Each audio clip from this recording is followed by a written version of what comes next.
welcome to the Rondo. We're back. This is the first Rondo of 2025. Oh, come on. I feel like the reason why it's airing is because I'm back. You know, you put things into the hands of Marcus and nothing happens over the whole of Christmas.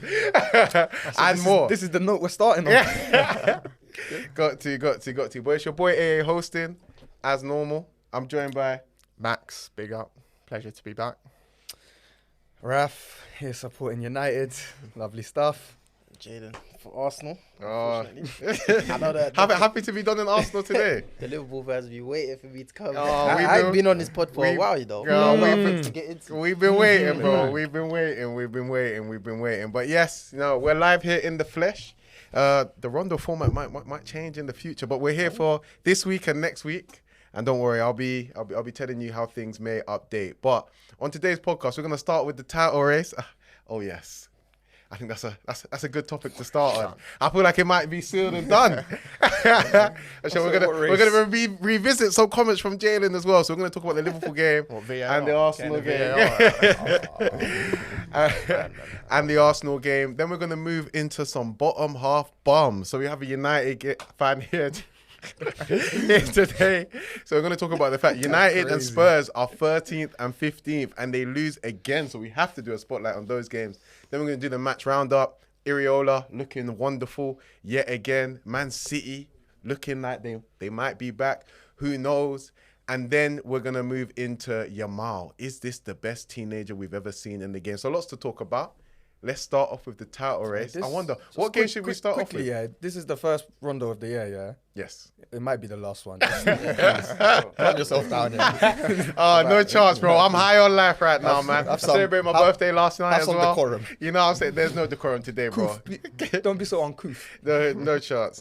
But anyway, let's kind of go straight into it. Should we start with the Arsenal game or the Liverpool game? I don't know, man. I don't know, because I feel like if we start talking with us, I might be here for a while. Yeah, okay. I think we should go in chronological order. So let's start with Start off with the Liverpool game, you know what I'm saying? So start off with the Liverpool game. You know what, man? I'm going to go get my scarf. You know, you talk a little about the game. I'll be right back. All right, no worries. I've got to start it. You know what I'm saying? How you doing? Yeah, so Flag. Yeah. You're taking the piss. Don't let him do this to you. What are you supposed to do, bro? It's my team's fault. Yeah. So anyhow, cool. No, I like that actually. So anyhow, yeah. So today, You man look ridiculous. I don't care. So today, let's start off with the Liverpool game. So Liverpool versus Brentford. I think it's always a tough away game going to Brentford, especially this season. They've been very good at home. For me, I thought we were playing quite well, but I thought our final action was just off. I thought Gakpo was lively, but his end product was not there. I thought Salah was a little bit quiet. He was half decent, and I thought Diaz for me just wasn't really in the game. Before we get to the added time, what about you, Max? What did you think? I agree. I thought the performance was quite similar to Forest the second half. So I thought we were in control of the majority of the game. It was just the final action, like you said. We had loads of chances, shots from outside the box, but we just needed someone to provide something. Yeah. And it happened to be Darwin Nunez, who I've been critical of a lot recently, but you can't deny he's had big moments in Liverpool. Darwin Nunez, bro. You know when you're watching the game, and I just thought it was just one of those ones where it wasn't going to happen for us. It was going to be points drop yet again. And I just thought in this title race, that was just going to be, you know, it was going to be too much. Because I actually thought, you know, Arsenal would step up for once and win later on that day, but they didn't. And for Nunez to do that, man, bro, I can't lie, the feeling, it was something else, man. I don't. Have we had a last minute winner this season? I don't think we have. I think that's the first one, but there's nothing better in the game, you know. You have to have them if you're going to win. If you're going to win the title, you do need those, and it was amazing, man. And I can't believe he backed the brace as well. I know, yeah. But it was unbelievable. What did you guys? Do you know what I mean? I was literally thinking that. Is there something to talk about? Or are we just going to sit there wanking each other off? What's all this about? Wow. That's a little bit bitter. Yeah. Is there anything? No, I thought from Nunez, it's weird. I made a TikTok about it because I feel like... Tell us what you said in that. No, essentially, like the toxic relationship that you have with him is insane because this season, 2 goals all season. Not really all season before yesterday. Not really been up to it. You know, rumors from Saudi. Lots of Liverpool fans saying that, you know, we wouldn't mind cutting ties. I was one of them saying that, you know, I wouldn't mind come to the end of the season, but, you know, given some of the quotes that you were seeing, I was like, if he needs to go in January for that amount of money, I'll go. And for him, out of the blue, to cut 2 goals, the guy he's like a toxic ex, man. I can't get rid of him. Now I'm singing his name, man. I was there going, Nunez. It's the Nunez cycle, isn't it? Yeah, like, bro. It's quite tiring, but you see the second finish, as soon as he gets that 1 goal, he doesn't overthink the second finish. Yeah. It's not the best finish, he just gets decent contact on it down the middle, but that just sums him up for me. It's frustrating. I'd start him now. Yeah, because I think so, because Diaz, for me... Yeah, he's had... He's just been a bit mishap, and I think against a low block, I think he struggles to play in the 9. I think he just doesn't. He doesn't have the patience to stay in the box at times and be on the end of things. So I would probably go for Nunez and see how we go. But yeah, you know, I just know with him next week he could miss 3 big chances, and who knows. But at the end of the day, we got the win yesterday, and that's what was important for me. I think the last thing I just want to talk about is I want to ask you about Harvey Elliott, because I feel like he changed the game really, kind of coming on. He was involved in the first goal with the little slip through to Trent, and then he created the second goal. And I know you wanted to see, you spoke about wanting to see more of him. You want to say anything about him? No, yeah, I think he deserves more minutes at the minute. I think he got 10 minutes yesterday, and he still impacted the game. I just think he suits when you're in need of a goal and you're up against a low block. He really, really suits that. His creativity, his rate of pass, decision making is pretty much always on point, and we don't have enough of that really. So Boslai is a different type of 10 to Elliott, so we need to use him more. I think the minutes that he's got is quite harsh, but maybe yesterday we'll see more of him. I hope so. I hope so, because there's been, you know, a couple of other clubs interested. You've seen Brighton, Dortmund interested, and I would hate, you know, to see him go, because I feel like there's still a lot more. But yeah, man, a really good win. I think defensively, to be fair, sorry, you guys are right there. Liverpool are good. This is a thoroughly boring section. Right. Just defensively, I think there's a couple of points actually for us to just round off on. So great. I thought Konate and Van Dijk were superb. Honestly, colossal at the back, those two. But I thought a little bit of a worry is Shimikas. I thought the only time... Well, I feel like Brentford looked dangerous on the counter a couple of times, because I feel like we were really going for it. But I just thought, I didn't think he looked quite up to it. I thought when they were doing those switches over to Mbeumo, I thought he was getting the better of him. I actually thought the only reason why he probably didn't get a goal is because I thought he had a bit of a poor game in terms of his final action as well. And I'm just looking at, that is the left back that we've put in to try and mend the situation with Robertson. And I think that's a little weak point potentially going forward. But he's rubbish. But you once said when you signed him, did you not say you have 2 starting quality left backs? So what's the problem here? He's tailed off. It happens. But you know, at the end of the day, I'm not. He ain't going anywhere. But at the end of the day, really, is this you saying you were wrong? Yeah, I hear what you're saying, but at the end of the day, I'm not even too worried, because for me, it's one hand on the title right now, and that's why I've got the flag on. So you can't even start on me right now. I feel like it's rounded up. I feel like we've won it. Why can't he tell you that you're wrong about a player's opinion? Yeah, he can talk about all of that, but at the end of the day, I have the PL. So to be honest, what kind of analysis is this? I ain't really trying to hear much from you today, man. Yeah, like, because you're in 15th and I'm going to lift the title in May. So you know what I'm saying? Like, I can hear what you're saying, but you're just kind of over there in the back, man. So it is one of those ones today. Just imagine they fumble this. Yeah. See this episode. We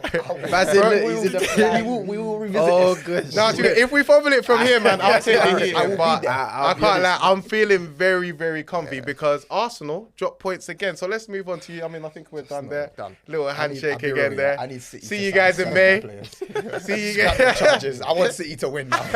Forget them charges. See you guys in May, man. And honestly, all my LFC first, shout out to you, man. I hope you guys had a lovely weekend. But let's move on to Arsenal, because I feel like what happened against Villa? 2-0 up. I thought you guys looked comfortable as well. I didn't catch all of the game. I've watched the extended highlights. Foresight, they call you a Grinch, bro. How many times I told you, don't worry about Arsenal. I told you multiple times. Like, so you saw this coming? Not necessarily that result, but I think it doesn't shock me though. I don't think Arsenal fans should come out of that game and be like, oh, like, how's that happened? You get what I'm saying? Like, the way the season has gone, I think, you know, with all the things that are happening around the club right now from top to bottom, I just feel like results like this are not a shock at this current time with what's available on the pitch. You know what I mean? In terms of, like, if I look at the way that result happened, in all honesty, for me, it wasn't even the attack That's the mad thing about it. It wasn't even the attack. It was actually somebody that should not be at the club anymore in Thomas Partey. That I've said for 2 seasons on this podcast, I've said to get rid of this guy. Even when he was playing well, I said his time at this club, for me, is over. It's time to move on. You spend £100 million on another number 6 in Declan Rice, and the guy's still not first choice there. To me, makes no sense. You got to build your midfield around an £100 million signing. How does that make any sense? And it's his fault for the second goal. So I look at things like that, and it's just he was out of position at right back, but I still feel like it's Billy Basic. No, but even then, come on, man. Yeah, Do you know it is there a lot though, isn't he? No, but that's standard defending. That's got nothing to do. That's what I was saying as well. Like, if you actually look at the replay, Declan Rice is actually marking his man right next to him, and Partey is the only one that let his man go. Yeah. So the reality is whether he's playing right back or not, that's a mistake that he should not be making. No, 100%. For somebody that is probably, I think he's the oldest player on the pitch yesterday in terms of for us, like to be making mistakes like that. That's why I've always wanted him going, because I just feel like for someone that's experienced, why are you the one that's making mistakes like that? Do you know what I'm saying? So yeah, it's disappointing all around. What did you think about just about the first goal? Because I thought Marino had a decent first half. I mean, listen, Marino should not be at the club either. So him making mistakes like that, I'm not letting it rip. I'm letting it rip because the reality is, you didn't think he was decent in the first half? I don't care how the guy plays, bro. You're coming to the team. You're coming to the team. I still don't know what your job is. I don't know what are you actually supposed to be contributing to the team, Because even if you're looking at it from like a defensive point of view, it's your fault they scored the first goal. It is. I thought it was. And on the attacking end, you're sure as hell that's not your job. You know what I'm saying? So then what is it? What are you actually supposed to? You're not building play. What are you actually doing in there? People say he's a good squad player. That's what I believe he is. But it's in like the squad, we did not still need, within that. What is his role? We did not need that. I don't know what his job is supposed to be. So when I look at it, it's just everything right now is very frustrating for someone like myself who I personally feel like there's a lot of things that I saw ahead of time that I've been saying to other Arsenal fans, and they call me a Grinch. They say, bro, why are you thinking like this? I'm saying, bro, look, there was a pre-season game that we had here. We won the game 2-0, but I'm looking at it and I'm just thinking, there's 4 attackers here that we've won the ball like 20 times off these men in the final third. They don't create nothing, bro. They're not killers. What pre-season game was that? I think it was against Leo. I think it was against Leon at home. We won 2-0 or something. But I could see it from that game. I'm talking about it at the GC after the man. Jada, we won the game. How can you see it? Come on, man. Like some things, it's very obvious. But anyway, I've got a question for you. You're not allowed to make predictions. You know when it comes to quality though, like I just don't feel like the ceiling of Arsenal's side right now. I don't feel like the quality is high enough. And that's always been the issue for me. I've got a Rondo question for you though, Jalen. Just on that, even when you first challenged, that first time you challenged and it was very unexpected against City, I think the whole point was even then before, if you look at the squad, you're not really expecting that from them. The whole point is the tactical flaw that Arteta's raised and managed to get them to. Yeah. And now you look at the squad now, and after 3, 4, 5 years, you almost look at it and feel like it's gone backwards. This is my point that I make to other fans, because a lot of people right now are saying, like how have we gone backwards? Why are Arsenal worse this season than last season? And to me, it's very easy to explain. It's very easy to explain. In the summer, the people that came in have not improved the squad. That's the reality. Calafiori has been injured. Marino, we've already discussed him. He's a non-factor to me. Raheem Sterling should not be at a club like Arsenal right now. And the reality is we've had way more injuries this season. Obviously, teams have had, a bit more chance to adapt. I think luck has gone against us. I think our performances have been worse. But if you were to take like the circumstances of this season and compare it to last season, any normal person would say, you would expect us to do worse. Do you know what I'm saying? In that scenario. So I don't really get how people can look at it now and expect us to do the same. Do you know what I'm saying? No. When Arsenal fans I see still saying that, you can go on sort of like a mad run. Saka just posted a picture in the hospital, bro. Where are we going? It's not happening. Let's be real about this, man. But let me just ask you a quick question, because you did say from early on in the season that you don't think, Arsenal are going to win the title because you thought City were going to go on and do it. Yes. Now City dropped away and a lot of people were backing Liverpool to win the title. And you came onto the Rondo and said... you said that you're not worried about Liverpool. Liverpool got no chance. We're going to get the VAR back in. You're one of those Arsenal fans that said, I completely dismiss them. Full video of the explanation, innit? You completely go to the screen over there, yeah? You famously... Go to the screen over there. You completely dismissed us. So now, Jalen, I'll go ask you the question. Are Liverpool going to win the title? I think Liverpool will win the title. But let me go into. So you were wrong. No, I don't. No, I'm not. Do you know what I'm going to You explain? weren't wrong. I'm going to explain why. Oh, I'm going to explain why. Go We're on gonna then. explain why. Explain Because this. the basis of the original reason was not to do with, Liverpool aren't good enough to win a title. Let's say if two teams were to fall off. I never said that. My personal opinion was Man City were going to get around, 91, 92 points. Very similar to last season. I said it's going to be the same thing with Arsenal. We're probably going to get close, but I feel like we're still going to be like 2-3 points off because we didn't address that issue. Yeah. Okay. Now, obviously, Man City have had their problems. I'm not going to say that Arsenal haven't, been stupid. Of course, we've made errors ourselves, self-inflicted damage. Yeah, but the reality is, the way that the season has gone, in terms of the injuries, the other stuff that's happened, I wouldn't expect us to get late 80 points. And personally, I still don't think Liverpool are going to get late 80 points either. If I'm being honest, I still feel like you man are going to get like mid 80s. Okay. So but surely Arsenal are worse than you thought. No, but my point is the change in the level.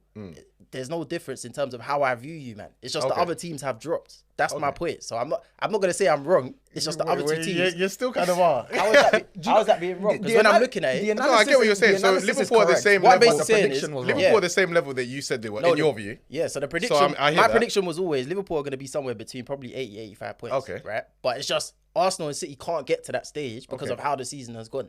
But then you're wrong. I personally feel you're wrong about Arsenal and City.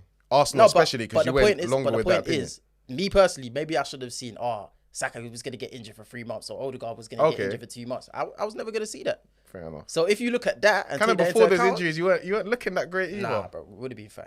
100%. You think so? I'm 100% sure of that. Yeah, I'm 100% sure. That's where I personally see it. If you say even when I look at it now, like if I'm a bit hard to agree with. Nah, I personally feel like if Saka was still fit right now, even though I was still doubtful, I would have a lot more hope in us chasing you down, especially because right now, I feel like you lot look like you're capable of dropping points, same way that we are. But I feel like if we had a full strength side, I don't know. There'll be a bit more. I can't be 100% sure. Fair you know what I'm saying? Right. So I don't personally believe that I was wrong in how I viewed you. If you say so, I do.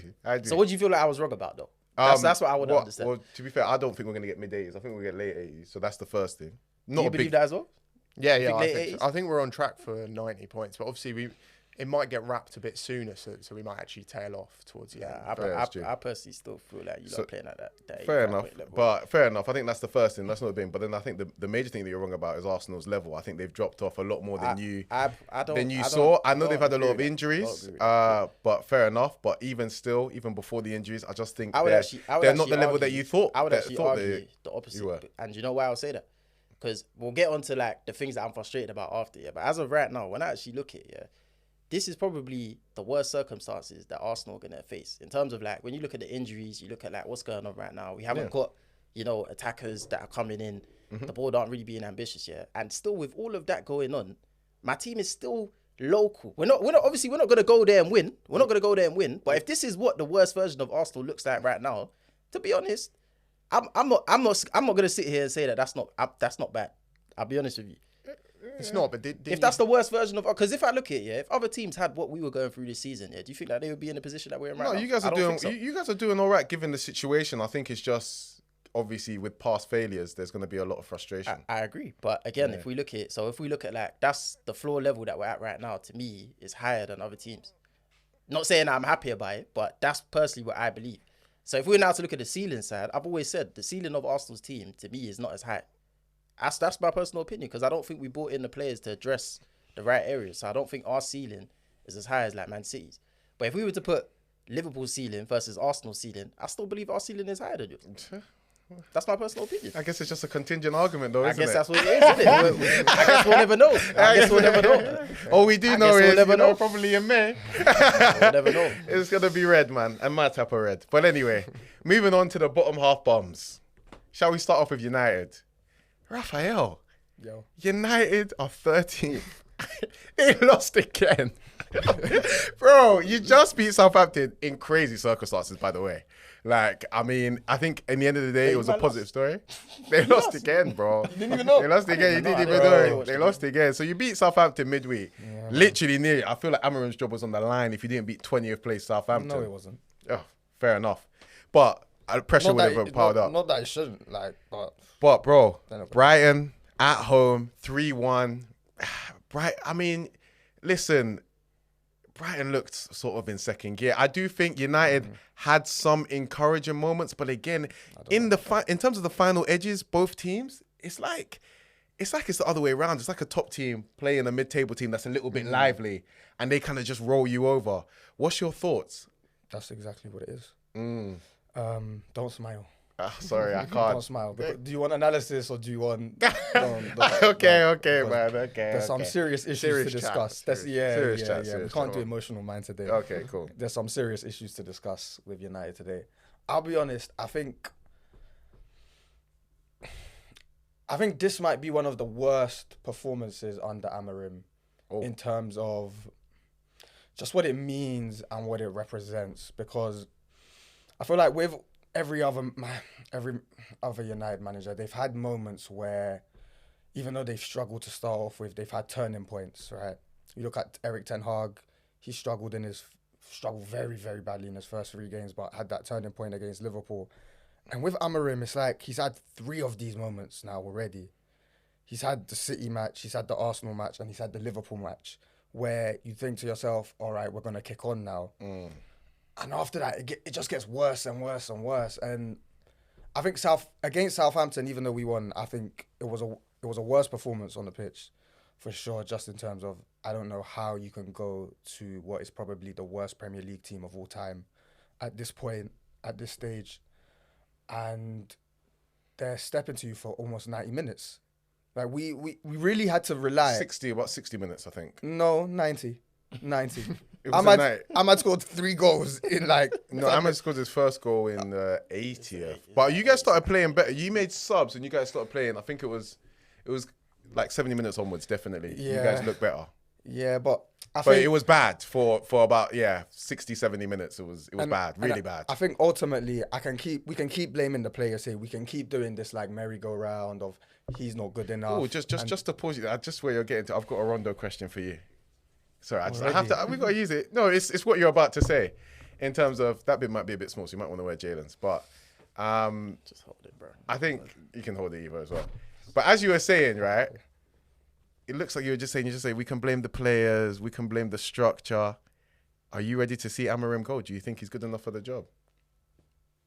I haven't seen anything. This is what you're gonna put me in the Rondo? I'll say this for free. It's just a Rondo question, bro. Don't worry, just go on. I think privately, I've been very, very harsh on him, and I have said these things. I think obviously publicly, you want to give a manager time. You want to give everyone a chance, even just on a purely human level. He deserves a chance. I mean, if any of us went into a job that was a bit difficult and we started off very badly, you'd like to think you'd get given a chance. But I can't say I've seen any quality from him or anything apart from a good interview or 2 that shows he can really kick on. I haven't seen anything on the pitch, and there's nothing. He hasn't really got any pedigree. There's nothing in his credentials on his CV that suggests he can really kick on and do something. Like you see Arteta, even though he wasn't very experienced coming into the Arsenal job, he knows the Premier League inside out. He's played there for a good 10 years, 15 years, and then coached in it. He's coached under Pep.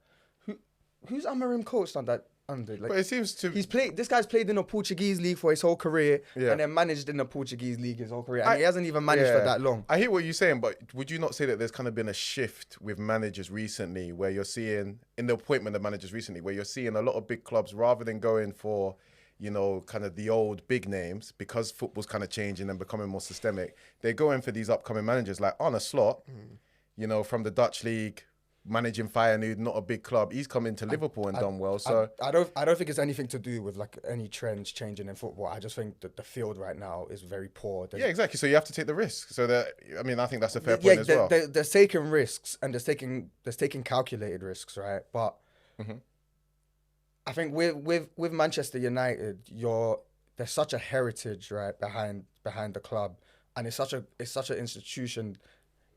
It's such a global institution that's important to a lot of people. You can't make risks like this with Amorim. Yes, you can risk it with somebody like Ole Gunnar Solskjaer, who knows the club inside out and isn't too experienced. You love Solskjaer. Even somebody like Ten Hag, who had a tiny bit of pedigree. But Amorim, there's not. What on his CV suggests he should have stewardship of one of the greatest clubs in the history of football? Nothing. And everything you see on the pitch, I'm sorry, this 5 at the back system, he's been outclassed by every manager that he's faced so far, apart from... No, Arteta.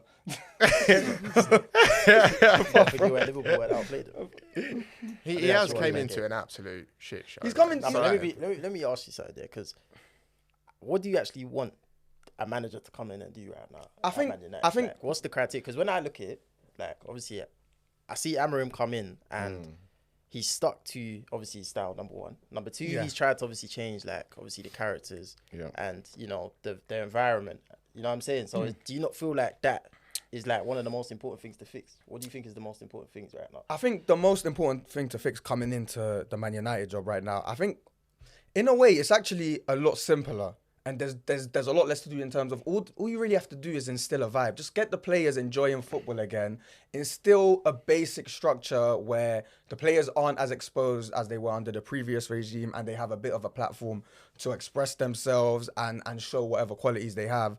And then you can start thinking about laying a foundation. I think what we're seeing right now, and there is a trend in football of this, is a lot of managers want to run before they can walk. And with this United squad, literally they can't run. Like, they are unfit.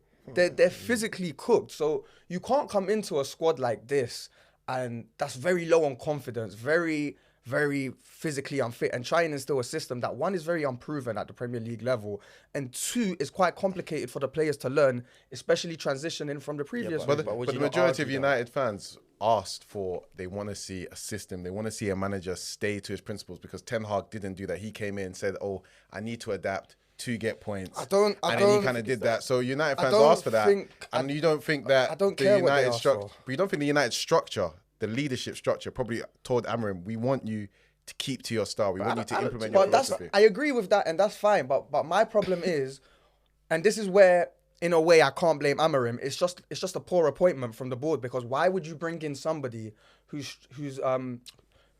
philosophy is so alien to the squad that you have at that moment? That's true. You have no natural wing backs in your whole squad. Because I'd argue, like, what's wrong with a manager coming in for 6 months and working out who fits into this, who don't? Do you know what I'm saying? Season's a write-off anyway. Yeah, that's a good point. Because I'm looking at it now, and from what I'm seeing, it seems like he's come in. He said to the players, it's either you do, if you don't work hard, if you don't do this, you're not gonna play, right? And he's stuck to that, because you've seen, obviously, you know, you think Rashford's being scapegoated. I think he is a little bit, of course, but there definitely are standards there in terms of if you don't adhere to my standards, you're not playing, innit? So based on that, performances so far, do you not think when it gets to the end of the season, now he's going to be like, all right, cool, this person was a poor character, let's get him out. This person doesn't fit into the system, let's get him out. But you don't have to be so rigid to a failing system to do that. You can see, it doesn't take that many training sessions to see who's a good trainer, who's good on the ball. But then I would argue as well, even for the 2 or 3 people that are going to stay, do you not feel like it makes sense for them to have 6 months of playing that But system? This is the thing, it's only 2 players that are staying, right? Yeah. And obviously you can't get rid of all of them. There'll be more than 2, It's only Ahmad and Bruno, really. Yeah. So can't get rid of it. What? Mainly's gone, yeah? Well, the Ineos are lining him up to go next. So who knows? That was a bit bad, you know. You left him out. Hey, Ineos, it's not me. It's Ineos. I don't think Ineos. But I think the bigger problem with that is there's nothing. I keep saying this. There's nothing to suggest Amorim's system is going to work in the Premier League. And every time I see Man United play, it's a comedy of errors, right? But it starts from the tactical setup. Like, it's very easy to play against all those Let me land, today. please. All of them. Let me land. That third goal. Let me just that land. Third goal. Let me just land. Let Oh! me please just land. Oh, my word. I even forgot you said that. Sorry. What did I say? You said Onana's going to be the best keeper in the league. Yeah, but somebody after that said, what about Ramsdale in it? So let's focus on that. Let's focus on that. Yeah. That was actually awful. That was awful. I need to bring Ramsdale's clip up today. I saw that. Did you see the goal he conceded today? Yeah. Oh my God.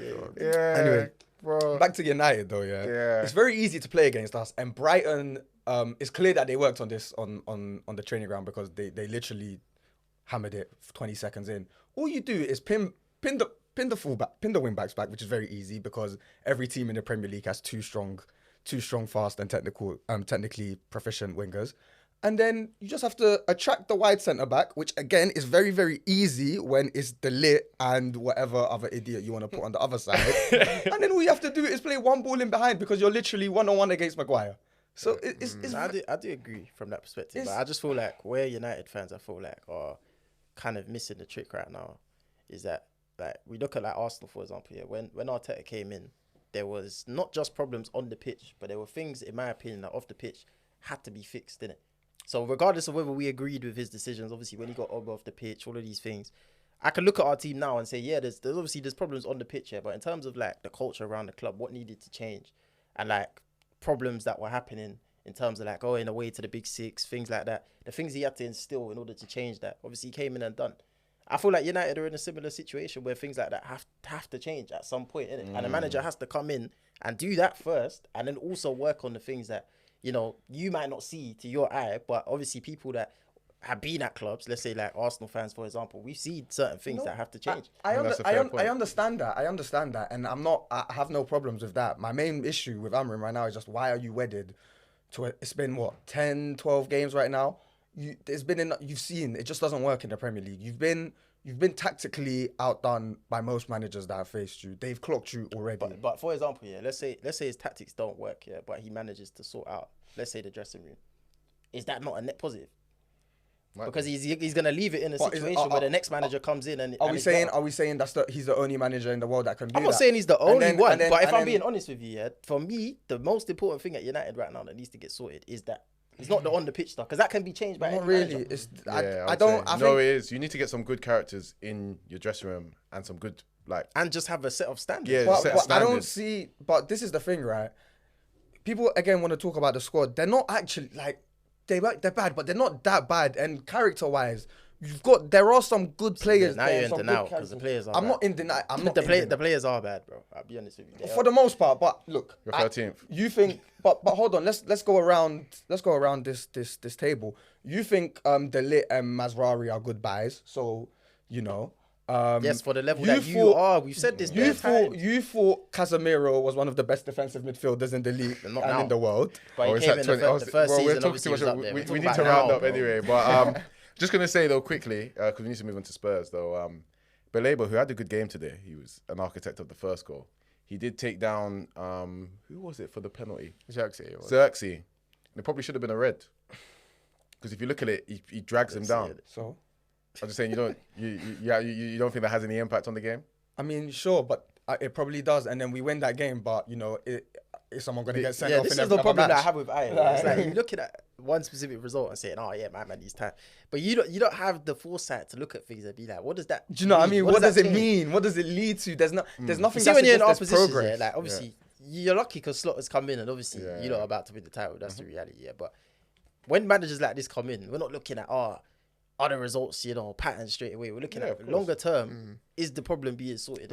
Yeah, of course. And Raf saying no. But obviously, I don't necessarily, I'm not 100% with you. I can see why you're saying that because personally, I don't think that 3-4-3 is going to work either. It's not. But this 3-4-3 systems can only work if the wing backs are good going forward, bro. Like they have to be as good as wingers. You'd have to get good wing backs. So who do you even feel like? But there's no in the Premier League, right? And this is why the system especially doesn't work in the Premier League. The role is so specialized that to get all the qualities that you need to play that as a wing back in the Prem, that player just doesn't exist in world football. There's no player that is proficient going up and down both ways, can tackle, can defend, can press, can score goals, can get into behind, has movement. Exactly. So there's players. But we've seen players do that in the Premier League. Who? No, you can buy them. You think that guy at Frimpong? That's what I'm saying. But they all play in weaker leagues, and this is what I'm saying. They've got deficiencies that in where they're playing, they don't get exposed. But in the Premier League, it's a different ball game. Chilwell and Reece James did it well under Tuchel. Wait, was it that? They both got injured. Do you know what I mean? Like, was it that sustainable? But I don't think they're just durable as players, though. I don't think. Look at Reece James still now playing. Like, I just think he's just not. He ain't got hamstrings. And Chilwell was always injury prone. Is there any wing back in or full back in world football that has the hamstrings for that? I mean, we saw Spurs did under Pochettino. Danny Rose and Walker, it's nearly a decade ago now. It's a much stronger league. I feel like you just ran up. I'm not sure about that. Let's get on to Spurs. But look, there's a lot of good managers in the league, right? Hold on. Just quickly. I just want to say, there's a lot of good managers in the league, yeah. Okay. There's only one that sets up with a 5 at the back. Okay. It's true though. Fair enough. Cool. Okay, they play Arsenal. Moving on to Spurs anyway. Thanks for that, Raf. 15 minutes on Amorim. Try to move on. About 20 minutes on Liverpool grade, you know. All right, man. Say that, bro. Anyway, Spurs. Very Spursy, innit? 3-2, It's harsh, Everton. it's harsh, 3-0 it's harsh. after Very half harsh. time. You know, I said Spurs. I predicted Spurs would come fourth. Yeah, Yeah, when a you lot look at of the people predictions, did. a lot Yeah, of people I did. seen that one. A lot of people Very did. steep A lot of people did. They're 15th. 15th. That's crazy. That first half was bad. They wrong. were getting peppered. So we have to be quick since for how long, Raf was going on about Man United. But in terms of that first half, that performance, Ange, what's our viewpoints on him? I think it's harsh. I'll be honest. I'm gonna be honest with you. Yeah, Okay. when the start of That's an last Arsenal fan, by the way. no, but go on. the start of last season though, I think the problem is that people put him on a pedestal that was too high. I sat here and I told you, I said, wait until you get to the second half of the first season, then you're gonna see whether he's gonna be able to sustain this particular style of football. Yeah, he came into the Premier League. The guy was getting praised for attacking with 9 players on the pitch. That was already a red flag. Do you get what I'm saying? So if we were honest about him in the first season, when we're now analysing it now, we could all be honest again, innit? But because people have come out here and tried to act like he's this generational manager playing a nice style of football, now suddenly it's like, bro, what happened? Do you get what I'm saying? But in reality, I feel like this season it is harsh. Yeah, it is. Because Is it acceptable to be no, 15? I don't think, not necessarily that it's acceptable to be 15th, but firstly, I don't think Spurs were a great side even at their best. If I'm being honest, where do you feel like they would have finished in the league? A lot of people said 4th. I don't think that they would have finished higher than maybe 6th, if we're being real. So and that could have fluctuated because you know those positions between like 6th and 9th, realistically, all of those teams very similar level. So when they're losing, Van der Ven, Romero for long periods of the season and their backups are flipping Dragisan and Archie Gray's playing out of position. What do you expect? If other teams were doing that, they're gonna struggle same way. I think where the problem is, people are obviously critical that Klopp came 4th with no centre backs. he had Mohamed Salah. Yeah, true, okay. And that's the only reason, if we're being honest. That's actually the only reason he finished there.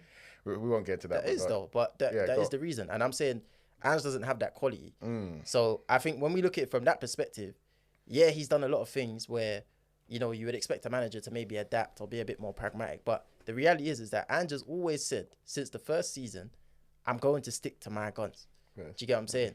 Some people said that's going to be, something that's going to come back to bite him. Others praised him for it, innit? So you can't...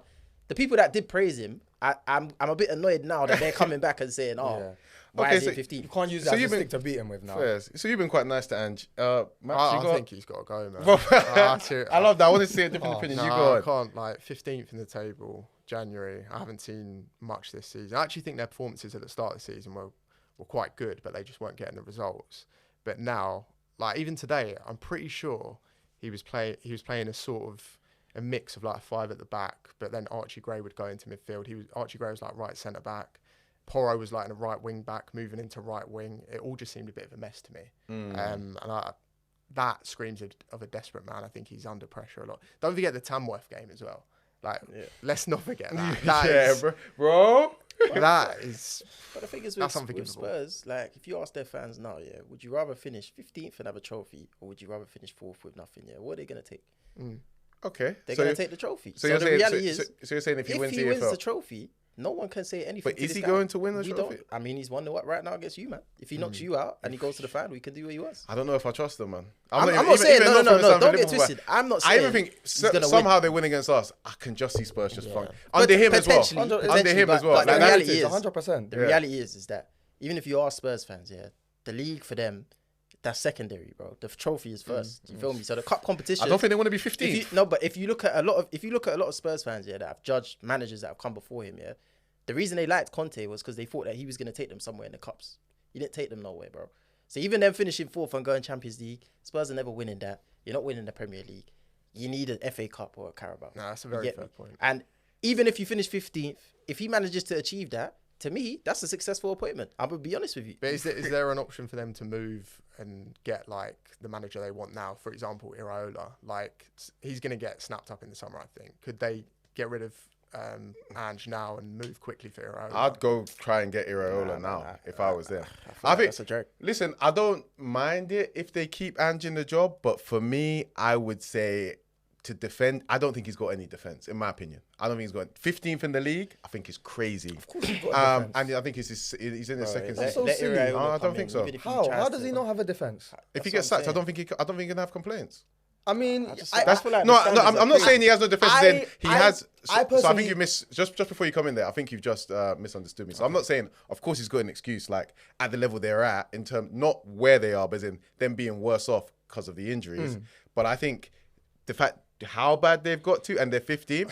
I don't think if he gets sacked, for me, I don't think he can have complaints. Yeah, but I think that's just modern football now. Like Jalen here on the head, right? It's like you can't use playing progressive football and sticking to your guns, right? You can't praise that at the start and then use that as the same stick you're gonna beat him with. You think I praised him doing that? A lot of people praise him. A lot of people did, yeah. But this is but everyone does now because you look at we were just talking about Man United a second ago, and everyone here is saying he needs to stick to his principles despite the fact that he hasn't won a game in how many.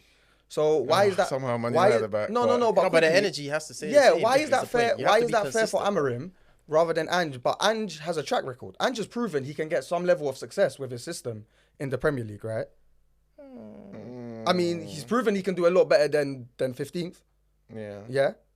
So why doesn't he get a bit of leeway, but Amorim does? The only thing Amorim I'd say, is 3 months into the job. The only thing I would say is that Ange is a year, like, come on, it's not a spectacularly long that time. you could say, and I don't know what the setup is at Spurs, yeah. But if you look at the money that Ange has spent since he's come, yeah, he could have had better options at centre back. There you go. He spent a lot of money. And I would also argue that the reason that Romero and Van der Ven are injured is because of his highlight. Yeah, exactly. Yeah, and obviously he brought them back early and go. he got injured again. So I can see both sides. Right. I can see both That's sides. a good point.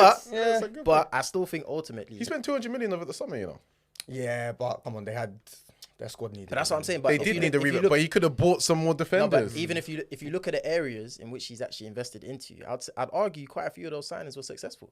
yeah, You look at like Bergvall, for example, he's 18 years old, he's come in. Archie Gray's obviously he's held himself well there. But I feel like they bought some good players. If I'm being honest, Solanke's been a decent signing. I do think there's So as well. I do feel like if they had their best team, he would be They'd further be a up the lot table. better. They'd be and I'm not denying that. And I'm asking you, based on how he done last season and based on the team that right now is majority his signings, yeah, would you pull the plug or would you wait 6 months for all his players to come back, give him maybe one more chance and see what happens? I could, like I said, I can understand keeping him. I'm just saying, I think if he goes, I don't really think he can have much complaints. And I'll be looking at Iriola and potentially, would I sack him? I do like him a little bit. I do like him a little bit. What, Ange? And Yeah, you sack him. It's a tough one. I forgot about the Carabao Cup, to be fair. The thing they've is, done though, the same thing with Mourinho. Yeah. Just before I was gonna say if they have to make a decision now though, because they have to sack him now. They can't let him get to a final, and then have the same problem they had. It's a with tough Mourinho. one. Like I said, I don't know. I don't know if I'd sack him, but Because this thing, if he wins the cup, thin ice. if he wins the cup and they come 18th, they can't sack him. 18th is relegation. Yeah, but have they ever won a trophy? You can't sack him. Stop it. You can't sack him. Stop it. Can't sack him. You see how someone just takes an argument Yeah, and but just do you gets think foolish? Spurs fans will take that though? No. You have to. Bro, they haven't won a trophy for so long. Playing in the championship next Relegation. season. But then they can find you. After they just got a new stadium, bro, they might go into administration. There's no way. There's no way. Oh, but I should let Amorim keep sliding us deeper and deeper into the relegation zone. United It's again. shit versus shit. Yeah. You know, it's the bottom three are so bad, yeah, that United and Spurs are never getting ready. Yeah, bro. I can't like But they like can't some- be where they're at. But, like, I we think can't- Amorim but is none of like, us- but you're not gonna get But relegated. neither team can grab a win from anywhere. Like, they couldn't buy one. on form, this is like they're both getting relegated on form. Yeah. But anyway, very quickly, match roundup. We don't have a lot of time, and I still want to talk a little bit about Yamal. So, match roundup. I don't really think, kind of interesting games. Newcastle versus Bournemouth on Saturday. I think it was a really, really good performance from Bournemouth. I thought, and it was just so well coached in terms of the way that they matched Newcastle physically and, intensity-wise. At the start of the game, went ahead kind of late in the first half, and then we're just physically... We're just defensively compact and then pick them off. How long's he been in the job? It's probably over only a been year. just a year. Yeah. Just a year now, yeah. Interesting. And he's already implemented his style. And he can do that with a load of injuries as well. Which Yeah. they've got in a minute. Interesting. Who they talk about? Interesting. Iriola. Bournemouth. Bournemouth. Yeah, they've got loads of injuries at the minute. But Funny, they when he just first came in, people were getting onto him a lot, they're just pulling gems out of everywhere, aren't they? Yeah. Like Semenyo, Kirkez, Kluivert yesterday. I think he's a very good player. And they haven't got a bench. If you looked yesterday, no bench. No bench. No bench, and they went to the most informed team in the league. And Let me ask you dunked this, on them. And see what you can do with little. with so little. See what you can do. You say that, yeah, but here we go. would you not say that Iraola might be another like Graham Potter or De Zerbi, where Yeah, of course, you know it they're could be. doing very well at those clubs, but when they go to a bigger club, you know, you guys know, you've seen what's happened before. Do you know what I mean? Will the lights be too bright? You're looking at even Nuno now that's at Forest, yeah, bro. The guy got sacked at Spurs. Yeah, Do you exactly. know what I mean? So these mid-table managers, yeah, I think he's done very well. I think the 4-1 against Newcastle, yeah, cool, great result. But those type of results again in mid-table can happen. Innit? Like, that's the reality, bro. I think if Newcastle go into those games against a side that, you know, they feel like they might be weaker than, for example, the approach is obviously a lot different. Yeah, Do you know what I'm saying? So there was that space on the counter. Yeah, that is possible. So when I look at Iraola, I still think it's difficult to judge exactly how good he is as a coach. So that's the only thing on my side. I see a lot of people praising him and saying, yeah, he needs to go to the, you know, the next level. Whatever. I actually think right now, if I was him, where do you actually put him? Like, where would he want to go next? Where it's like, cool, it's not too big of a job for me, but it's enough for me to, you know, progress. He's quite young as well, isn't he? I think it's his style of been play. around for a Or do while, you stick with Bournemouth and try and take them up the table? But I just feel like that's unrealistic, innit? Do you know what I'm saying? I think his style of play transcends, or would transcend well to a top team, because he's so progressive and like he just floods the pitch with like creative players. That's what impresses me whenever I watch Bournemouth. Yeah, but I always think it is tough. Like he is saying, it is always easier at that level. There's so much more than coaching that you have to deal with when you go to a big club. So it will always be a risk if he does go. I think if I am him, definitely finish the season with Bournemouth. So if, you know, say a Spurs came, you know, looking for him, I think finish the season with Bournemouth, go and achieve something, I think, at the minimum. And then, you know, you never know. I just don't think Bournemouth isn't interesting enough, in my opinion. I don't want to disrespect Bournemouth, but probably not an interesting enough project really to stay there when you're offered a top job in the summer. You see, like kind of Alonso who's done work at Leverkusen. I think that's a lot more like you want to stay. Like Leverkusen, they're a decent enough club. They can attract.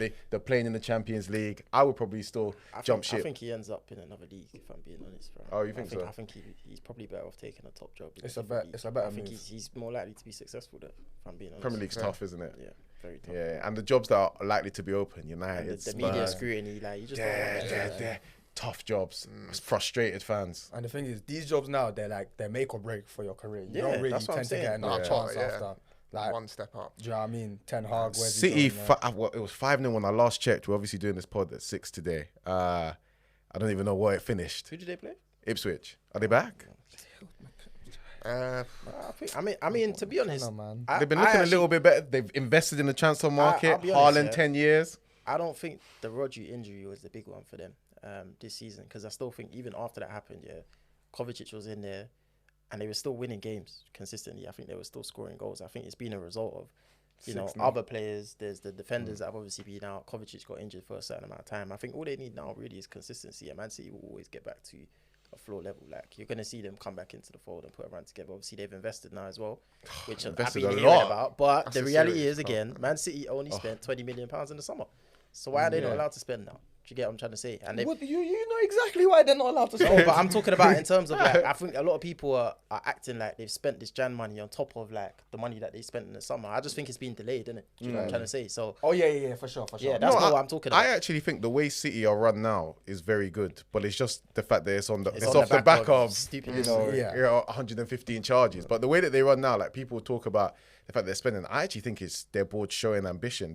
If you looked in the summer and you know over the past couple of years, they've sold a lot, they've got the money there, and they want to actually use it to go and win because they don't like their club not being successful, not kind of competing for trophies. Other owners, American owners, in my opinion, Arsenal, Liverpool, we see they're not really ambitious. They're very happy, in my opinion.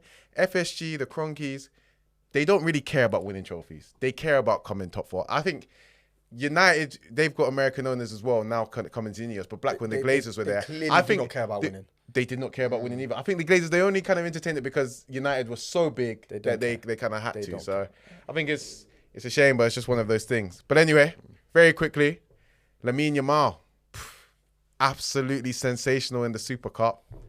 He had a game again the other day. I don't even know what cup it was or whatever, against Real Betis. Bro, if you go watch the comp, I don't know if you guys have seen it. Oh my word. But I'm sure many of you guys know the level that he is. So I've got 2 questions. I'll ask them to open floor. So the first question is Yamal genuinely one of the best players in the world? Is he a top 3 player in the world right now? Who wants Top to take three. that question? Based on injury, you might be up there. If Saka was still fit, then no. Oh, be serious. But I think even if in terms of the question you were asking before, in terms of like the best teenagers, for example, yeah, I think where Yamal is in terms of like maturity, his overall gameplay, I think is far beyond the majority of them. Like even if I look at the likes of like Rooney and that. You think he's better than Rooney? I think he's more mature. Okay. Okay, But that's see- not. wait. Okay, but that's not the question I asked. No. That's not the Wait, question I'm I about asked, my to friend. I'm about to distinguish it, but you lot are jumping in. I'm saying I think he's more mature, but I'd say the likes of like Rooney and Messi and etc. were more. I think they're more mavericks. Like the raw talent, in my opinion, I feel like is higher. But I feel like his overall maturity and like the way that he can make a decision consistently, like correctly over and over again, I personally feel like is ahead. I hear that, but is he the I best? disagree. No, I don't think he's the best. I don't. So he's not better than a Rooney, a teenage I Rooney. don't. If I'm looking at who I would prefer, like I'd ask you now, yeah, could Yamal get into like the old Barca sides and start ahead of like the likes of Pedro and them? And like No. realistically, he wouldn't. I think part of it is also to do with the fact that Barcelona are worse now than obviously what they were. That's the reason that he's starting and is one of their best players because the standard has decreased. I'm having him in over a Pedro. I can't lie. Nah, Nah, maybe come on, man. Let's be over realistic. Pedro, yeah. He's not gonna get like consistent minutes to develop to this level. Yeah, That's the okay, point. yeah, Do you know I what I'm agree trying with to say? that. Okay, yeah. And even if you look at the likes of like Alexis Sanchez that was there at the time, like the players they had there, the David Villas, you know what I'm saying? Like it took Messi a while even to get his space. Ronaldinho was playing ahead of him, bro. Yeah. You know what I'm trying to say? It's tough. So when I look at it from that perspective, I just don't think we can fully judge it based on what he's doing now because to me it's easier for him to really shine in that side, innit? Do you know what I'm saying? Well, I'll be real, yeah. Quickly, just on that, so that second question is the most stupid question I've ever heard in my life. what's that one? Is he the best teenager we've ever seen? Like, come on. Big. I think it, like, He's gonna say Wayne Rooney. yeah. I mean, before ones I that I do haven't actually think seen, Rooney's the ones best, that haven't probably Brazilian Ronaldo. I Yeah, think yeah. is probably there, but I wasn't there for that. But Wayne Rooney, man, come on, that guy at the age of 16 was. Yeah. Even though he wasn't his finished product, he was like, that's a Ballon d'Or like level player there at 16. Like this guy, you put him in a team when so fair. Rooney's come on, Euros better than Yamal's Euro. No, but if you put if you put and one was but if you 16 put and one was Rooney- 18. Fairs, but if you put Rooney at 16 in that Spain team now, Anyway, we are in the last 9 seconds, so we will have to round it up. I can see you're very passionate about the argument, but thank you guys Rooney is like- so much. Please one like, thing is share, that Yamal subscribe, and all of that lovely stuff. We will be back next week. How is it? All right, England man. team at the time. What you think?